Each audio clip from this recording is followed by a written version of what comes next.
456的同学们，大家好。那火车这个任务呢，来，我们先讲一下最基本的操作哈。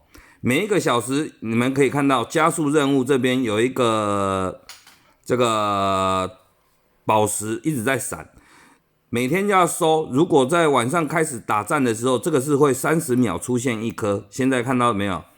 魔法仓有没有？它这一直在跳动，一直跳动，你要去点下去。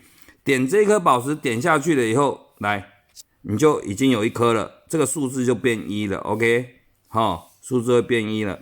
汉堡的时间呢，我们大家都会在那个讯息那边公布，大家可以去看都有公布。然后刹车，我们说1号球是在这里，2号球、3号球、4号球，1号球的刹车是刹这边。我们的左边，我的人头的上面的这个火车，1号球，我们称它为1号球。黄色这个我们称为2号球，这个3号球，这个是4号球。那这个问号，这个5号球，我们暂时就先不理它了不理它了 ，OK。那所以我们如果按4号球的话，就是刹车给这个我是歌手 ，OK。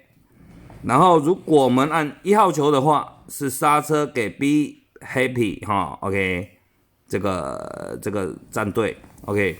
那中间这两个呢，我们如果有倍数的时候，我们会下指令，请大家发球，都请大家一起去听指令，一起发球。因为呢，这个我们要集中火力以后，才会产生最大的能量去跑。速度才会快。如果你一直一个人丢，那个缆山呢零头的那个都没有什么作用。我们的火力要集中，我们会有讯息告诉大家出什么球，出1号球，出1号球、2号球、3号球、4号球。OK， 请大家配合出球的方式，让我们的能量产生在最大的一个效果。它会出现有几倍？这个问号呢，它会出现有几倍？什么球有几倍？比如说4号球4倍，它这边4号就会乘以4倍，就会出现。那我们会判断什么时候要出球，什么时候不出球，这是最基本的操作。